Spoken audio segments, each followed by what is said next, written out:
So the next step, well, actually the first step for me is going to be an alcohol bath. So it's as simple as, I take a jar of alcohol that I use just for soaking stems and garbage.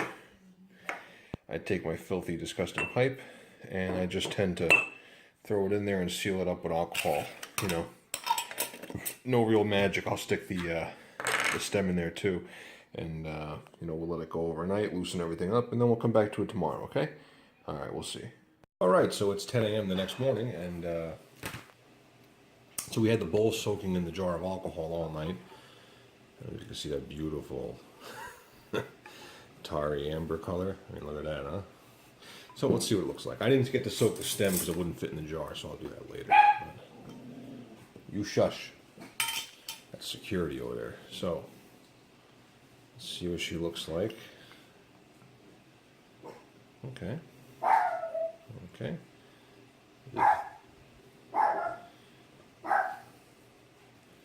The minute I film a video, my dog needs to bark. Shush! Let's see. Oh, look at that, huh? That was just the surface. Look at the surface of that pipe. Just all the crap just falls off it. Really, I don't know why everybody doesn't do an alcohol bath like this. I mean, it certainly will damage your stain, which is certainly a concern. But as far as when you're doing a complete refinish or anything of this magnitude that's going to need staining, it's going to need sanding, it's going to need filling, it's going to need lots of surface restoration. Who cares? You know what I mean? Like, alcohol's not going to damage the wood. Let's see here. And there's really, I don't know any other way to loosen all the tar without using a solvent, especially when it's like this. This isn't like somebody was smoking it yesterday, and this stuff's like iron at this point. Okay, so we're left with a surface here that's pretty smooth and clean, actually. It's just refocused. You can see it's actually, it doesn't have a lot of dents in it. It's, this thing was well used, but I wouldn't consider it, I mean, it's certainly abused, but it's not beyond repair, Look, even that cleaned right off. Look at that. There are just tons, this whole thing is all bird's eye. I really think this is going to be gorgeous when it's done. All right, now we haven't even looked at whatever nastiness is hiding from the inside yet. Let's just see if oh, look at that. See the lava? The lava's coming right off, see? That's why I'm glad I did the alcohol soak. Because, here's the thing. I'm not 100% that I want to top this thing if I don't need to. A few nicks here and there. I mean, this isn't $1 million pipe. If it gets a nick from me using it, it gets a nick, whatever. It's not going to be the end of the goddamn world. But I really, look at that. Yeah, I don't mind a little bit of what they call character or patina in a pipe. But, let's just see how much lava comes off, I also, one of the things I like to do when I'm working on a pipe, especially the rim, is I like to know what's underneath the lava without just topping it. And what I mean by that is I want to know if there's a chamfer or a bevel either on the inside of the bowl or the outside of the bowl, because I'd like to make it as close to factory as possible. I don't want to just sand the thing flat and then suddenly have a pipe that's out of shape to what it was supposed to be originally. I'd like to at least attempt to make it close to original, Again, it's not like I'm working on some expensive thing here, so who cares, really, but, that's me, stickler for detail. Okay. So, let me see if I can't refocus on this. All right, good. So if you can, you're not going to be able to. There's a good layer of cake in there, which I'm actually happy with. That doesn't bother me. All that stuff is nice and goopy and wet inside. I didn't even look at the mortise yet. Let me These are your friends, bristle cleaners. I use lots of bristle cleaners, and it's interesting because I actually have a nice set of shank brushes, and I find sometimes the bristle cleaners are more effective. You know what I'm going to do real quick? I'm going to take, this is this, what they call a, pardon me, this is a senior, they call this the senior pipe reamer. I don't often use the reaming end because it kind of adjusts itself too tight, but I like using the little drill bit to clean out the mortise, and this mortise is certainly plugged. Let's see if we can get through it here. Ugh. Did we get through? Let's see here. Oh yeah, look at that, we got through. That's, you can't really, you can just see the reflection of the drill bit. So let's, so at least we're moving air at this point. Let's, I'm not looking to drill in a hole. I just kind of put pressure on in all directions and spin it around just to degunkify it. Look at that. Now I'm not really going to start scrubbing that just yet. But what I like to do is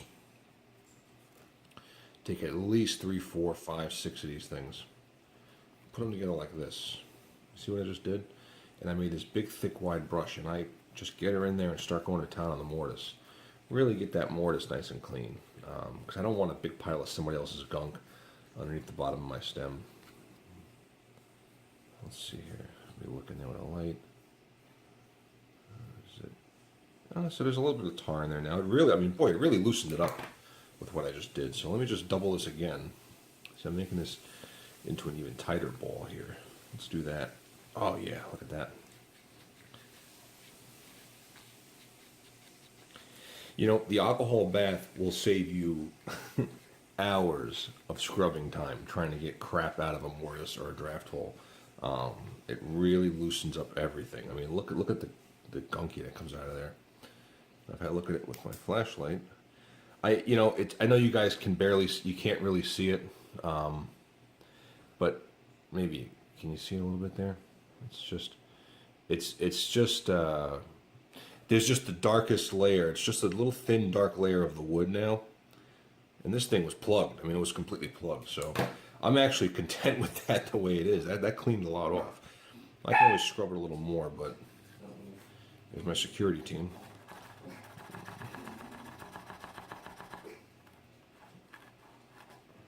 Okay. Now I can even probably use 2 of these guys here to clean the mortise. Not the mortise, the draft hole. Let's see. Can I get 2 in there? Oh yeah, I can. Look at that. Ugh.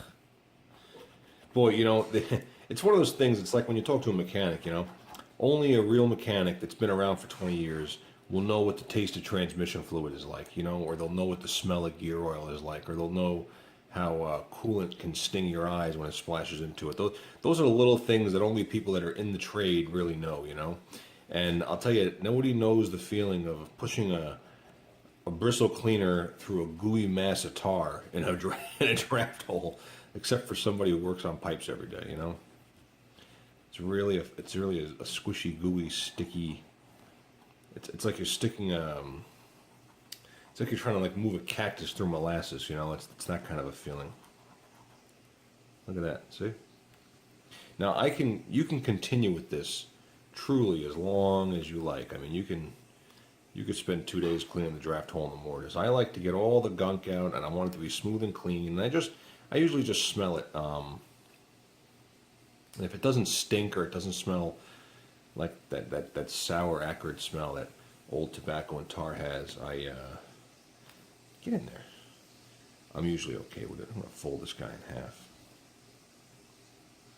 Now, if you notice, I didn't do the salt and alcohol treatment, and the reason why was this thing was just a big old buckety pile, and you know, if you're going to do the salt and alcohol treatment, the only thing the salt doesn't actually do anything in that treatment. I mean, for God's sakes, you could use a cotton ball in place of the salt. All the salt does is just kind of give the alcohol a place to sit, and you know, prevents it from evaporating so fast. It's just a media. It really doesn't do anything.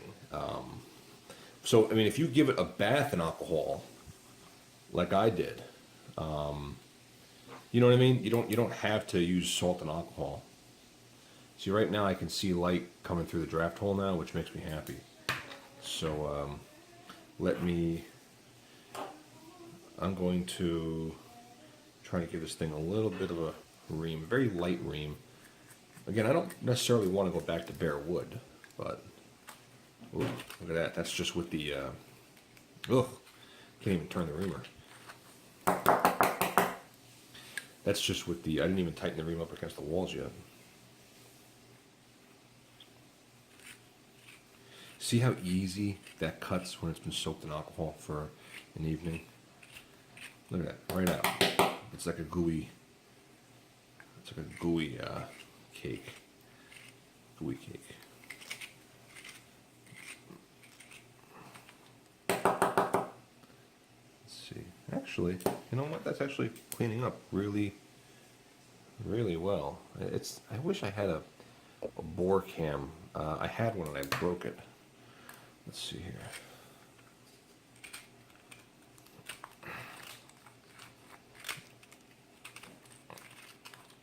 Let me just take a look off camera here. You know, this is actually going right back down. This leads me to my next topic of discussion. You know, one of the things I read a lot about is cake formation, you know? And everybody has their own theory about how best to develop a cake in a pipe. And, you know, a cake is supposed to be the charred layer of wood. You know, after a few burns, you develop a charred layer. And it's supposed to be, you know, a really nice, good carbon area that acts as an insulation for heat and absorbs a little moisture. And, you know, it's kind of like a little barrier to the wood. Ugh, look at that, huh? And what's funny to me is sometimes when I clean these pipes out, they appear that it's not so much a carbon of the wood as much as it's just crap on the inside of the pipe the guy never cleaned out, you know? And like this guy, I don't like the wood. I'm not like, I know it sounded like I was scraping wood, but I really wasn't. But it just it came out like nothing. Like it was almost like I dissolved the tar that was in the mortise. You know what I mean? It didn't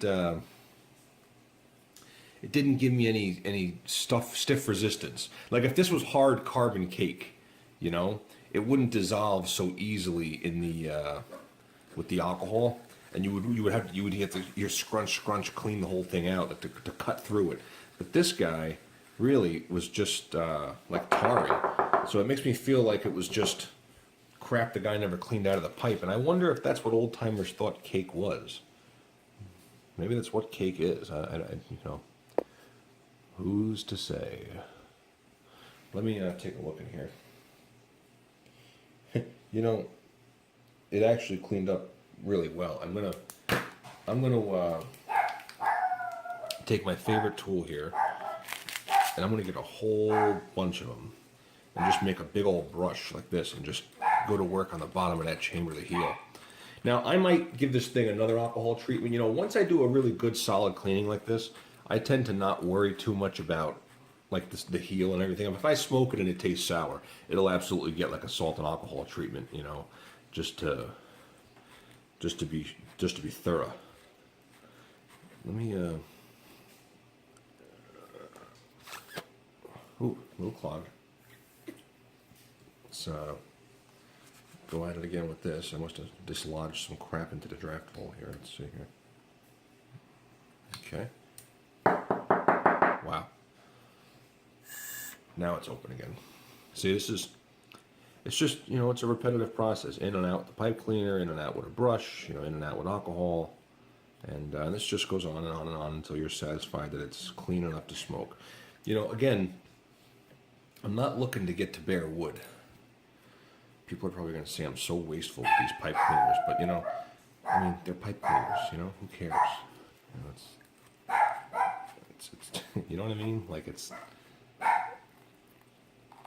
what are you gonna do? Let's see here.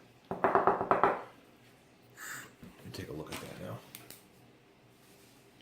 Boy, you know, I can actually see almost bare wood at the bottom in the heel. It's just no matter what I do, it's not going to come up on video without a borescope. But you know, this pipe is. I think she's going to be ready. Let me just see here. I'm just using a 3/4 inch chisel just to, because it looks like the bowl. See, the bowl here was originally 3/4 inch, and it looks like the cake inside, whatever actual hard cake there is, you know, was you know, beyond 3/4 inch. So I'm just going to give it just a pass with the chisel here.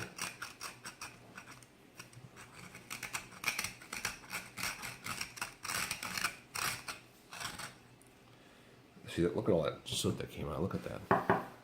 And this isn't even. Yeah, I'm not even damaging the wood. I'm just cutting through whatever hard carbon was there. I'd like to just make sure the chamber is straight. You know what I mean?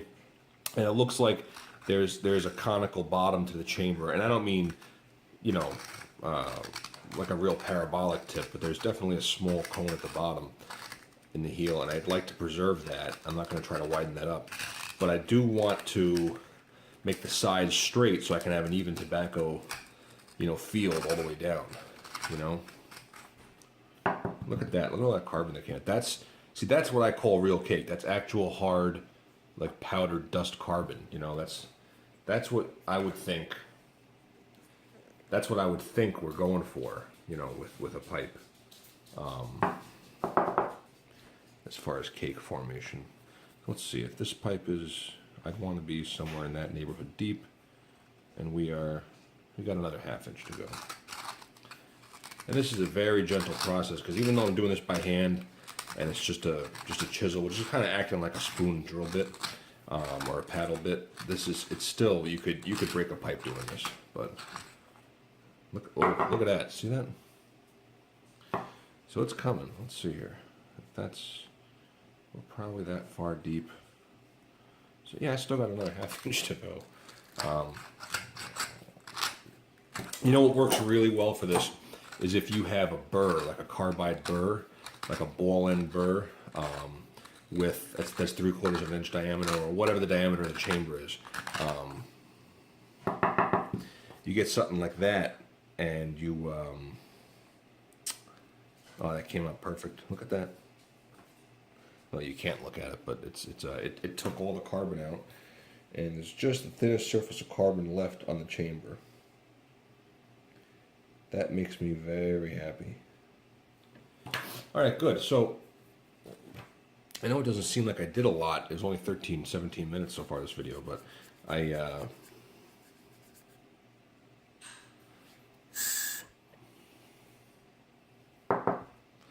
that pipe is, I gotta tell you, I would say this pipe would be very close to being ready to smoke as far as cleanliness. The mortise is really clean. The bottom of the mortise is just, I could see wood on it. I just see a black ring, but it's not like a layer of tar. The chamber is clean. The rim is, look at that, the rim's actually clean, you know. And the pipe's got all the tar and stuff removed. This was only 18 minutes so far, start to finish with no cuts, with an alcohol bath. So I recommend, when you get a pile like this, don't be afraid to soak it in alcohol. I mean, if you even look, even the fills didn't even come out of the pipe. So I wouldn't be too afraid of it. I think we're going to top this bowl just a little to take care of that. It's interesting, you know, whenever you see these burn spots, they're usually back here, you know, because the wind goes through it towards the draft, you know. But I think I will top this guy, and I'm not even going to top it all the way to get rid of that. Just a hair. I mean, I'm talking maybe a 32nd of an inch, just to make this a little wider right here, just to make it look a little nicer. And then we'll give her a light sanding and a restain. And if I have to touch the fills up, I'll touch the fills up. And then it'll be off to work on the stem. Later.